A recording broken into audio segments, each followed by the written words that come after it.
लोग उनसे ज्यादा प्यार करते हैं जिन्हें उन्होंने नहीं देखा है, बजाय उनके जिन्हें उन्होंने देखा है।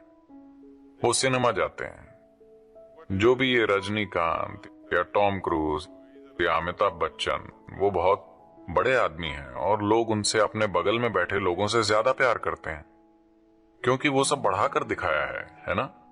क्योंकि ये इतना एग्जैजरेटेड है, वो आदमी इतना बड़ा है, वो इतना ऊंचा बोलता है और हर चीज जो वो करते हैं वो बड़ी है। आपके बगल में बैठे लोग उतने बड़े नहीं दिखते, वो इतना ऊंचा नहीं बोल सकते, वो इतना बड़ा कुछ नहीं कर सकते। तो भ्रम एक एग्जैजरेटेड वास्तविकता है। इसके कारण वो वास्तविकता से ज्यादा शक्तिशाली चीज बन सकती है। लेकिन एक बार आप उड़कर भ्रम की स्थिति में जाते हैं, आप पागलपन के खतरे पर होते हैं। आप अपने मन की मूलभूत स्थिरता को खतरे में डाल रहे हैं। अगर आप बहुत दूर चले जाते हैं तो आप वापस भी नहीं आ सकते।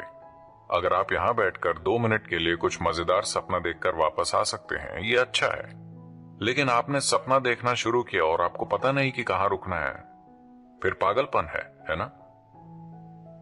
तो एक बहुत स्थिर शरीर और मन कायम करना एक महत्वपूर्ण हिस्सा है अगर हम आध्यात्मिक पहलुओं की खोज करना चाहते हैं। हमें जानना चाहिए कि क्या कल्पना है और क्या नहीं। इसके लिए एक बहुत ज्यादा फोकस, स्थिरता की जरूरत है। अब ये सरल चीज जो आप कर रहे हैं कि जागरूकता में इस तरह जम जाते हैं और आपके पीछे आता हुआ दूसरा काल्पनिक दृश्य बनाते हैं, इसके लिए बहुत ज्यादा मानसिक मेहनत चाहिए। आप समझ रहे हैं मैं क्या कह रहा हूं? सिर्फ ये पक्का करना कि आपकी सांस सामान्य से थोड़ी गहरी हो, बहुत मानसिक मेहनत चाहिए। अगर आप अपने मन को इस तरह इस्तेमाल करते रहे तो मन बहुत स्थिर आधार बन जाता है। ये कोई काल्पनिक स्थिति नहीं है, ये अपने आप में एक ठोस आधार है। तंत्र की पूरी प्रणाली ऐसी है कि आप फिर उत्पन्न करते हैं। अगर आप ये गुलाब की पंखुड़ी लें, मेरे ख्याल से हमने आपको इसके बारे में बताया है ना। बस इस गुलाब की पंखुड़ी को लीजिए, इसे जितना संभव हो उतने ध्यान से देखिए, अपने मन में उसे फिर से बनाइए। अगर आप चाहें तो आप गुलाब की पंखुड़ी आसमान से नीचे गिरा सकते हैं। आपने इतने डिटेल से देखा है, आपने इसके हर मिलीमीटर, हर माइक्रो मिलीमीटर को ध्यान से देखा है और अब आप उसे बनाते हैं। देखिए, अभी कोई पेंटिंग बना रहा है, ठीक है। ये कैसे है? क्योंकि कहीं ना कहीं उनके मन में उस पत्ते या फूल या किसी भी चीज की छवि एकदम सटीक है ना। तो मन इसमें सक्षम है। अगर आप ऐसा कोई प्रभाव लेते हैं और इसमें अभिव्यक्ति करते हैं, धीरे धीरे आप इस तरह मन में यह अभ्यास करें, तो ये बहुत स्थिर और शक्तिशाली उपकरण बन जाता है। अब आप योग करते हैं, आप कहीं उड़कर नहीं जाते, आप सिर्फ उसे स्थिर करते हैं, स्थिर करते हैं, स्थिर करते हैं। अगर ये बहुत स्थिर हो तो आप इसमें कुछ भी उतार सकते हैं। अगर ये उतना स्थिर नहीं है, फिर अगर कोई बड़ी चीज आपके पास आती है तो लोग टूट जाते हैं या पीछे हट जाते हैं। बहुत से लोग पीछे हट जाते हैं।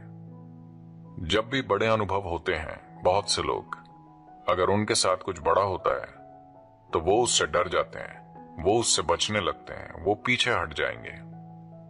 लेकिन अगर उनके पास बहुत स्थिर दिमाग होगा तो जब भी कुछ बड़ा होगा वो आगे बढ़ेंगे।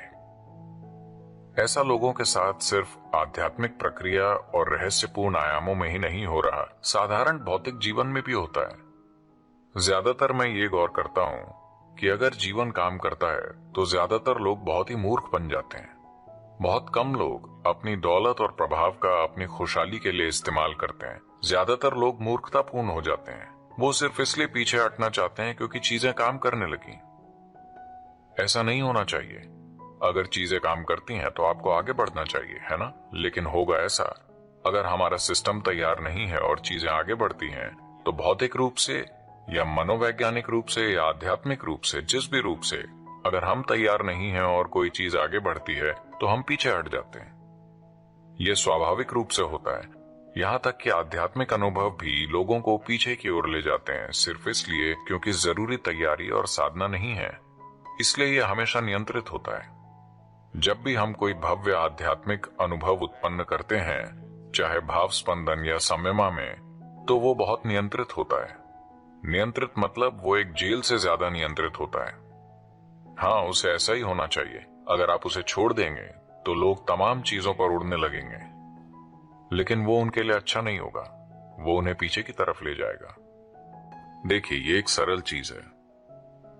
आपके शरीर, भौतिक शरीर और आपके मन के बीच एक सूक्ष्मता है कि आपके मन में जो होता है उसे उस तरह से नहीं समझा जा सकता जिस तरह हम शारीरिक गतिविधियों को समझते हैं, है ना।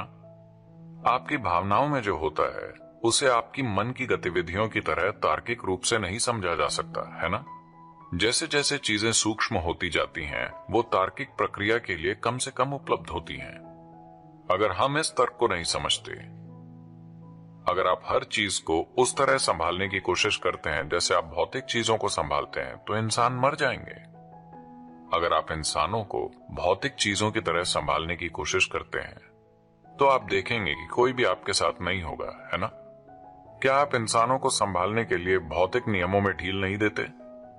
कोई दूर है, आप कहते हैं ठीक है, 1 2 3 4 लोग, लेकिन अगर वो आपके घर में हैं, आपके परिवार की तरह, तो क्या आप उनसे बातचीत के लिए भौतिक नियमों को रिलैक्स नहीं करेंगे?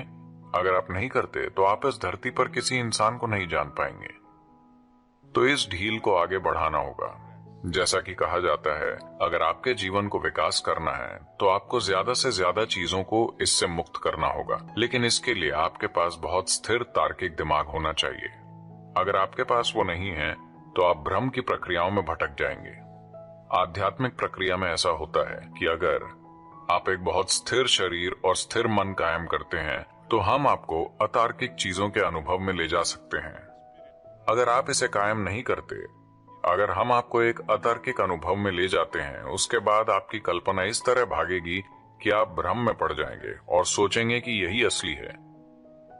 भ्रम असली से कहीं ज्यादा शक्तिशाली है।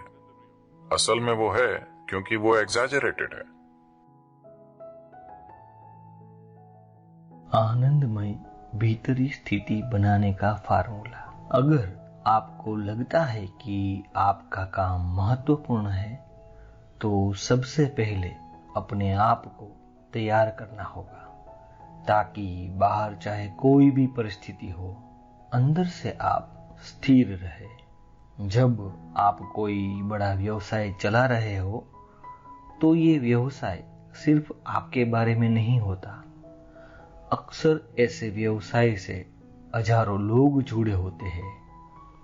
तो आप परिस्थितियों को जिस तरीके से संभालते हैं, उसका असर सिर्फ आपकी ही नहीं, हजारों की जिंदगियों पर पड़ता है। इसमें कोई शक नहीं कि जितना आपका व्यवसाय बढ़ेगा, उतनी ही चुनौतियां भी बढ़ेगी। अगर आपको घुड़सवार बनकर घोड़े का नियंत्रण करना हो या किसी परिस्थिति का, चाहे वो कितनी ही चुनौतीपूर्ण क्यों न हो, सबसे पहले अपने आप को तैयार करना होगा। अपने अंदर एक स्थिर और आनंदमय वातावरण बनाने का तरीका मैं आपको सिखा सकता हूँ। इससे जीवन में हर प्रकार के उतार चढ़ाव का सामना करने की आपकी क्षमता बढ़ सकती है। कैसे? योग से। योग आपको ऐसी संभावना देता है कि अगर आप यहाँ सहजता से बैठे, तो आप और आपके शरीर के बीच जरा सा फासला बन जाएगा। आप और आपके विचारों के बीच जरा सा फासला बन जाएगा। आप और आपकी दुनिया के बीच जरा सा फासला बन जाएगा। जब आप ये फासला बना लेते हैं, जब आप जान जाते हैं कि आप क्या है और क्या नहीं है, उसी क्षण दुख का अंत हो जाता है। जब दुख का भय समाप्त हो जाता है, आप हर चीज को साफ साफ देख सकते हैं और हर मुश्किल को अपनी बुद्धि और सामर्थ्य का बेहतरीन उपयोग करके सुलझा पाते हैं। ऐसे में कोई परिस्थिति आपको हरा नहीं सकती। आपको जीवन में स्पष्टता चाहिए, निश्चितता नहीं। किसी भी चीज को किसी और चीज में कैसे बदले, ऐसी सोच मत रखो। जो जैसा है उसे उसी रूप में देखना और समझना सीखे। ऐसा करने के लिए स्पष्टता चाहिए। स्पष्टता के लिए आपको साफ, मेल रहित, निष्पक्ष मन की जरूरत है, जो उलझनों से दूर जागरूकता के आंचल में है।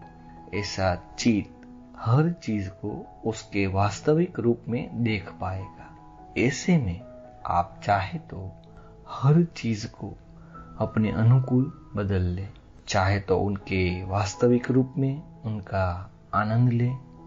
जीवन के सबसे बड़ी संभावनाएं उसकी अनिश्चितता ही है।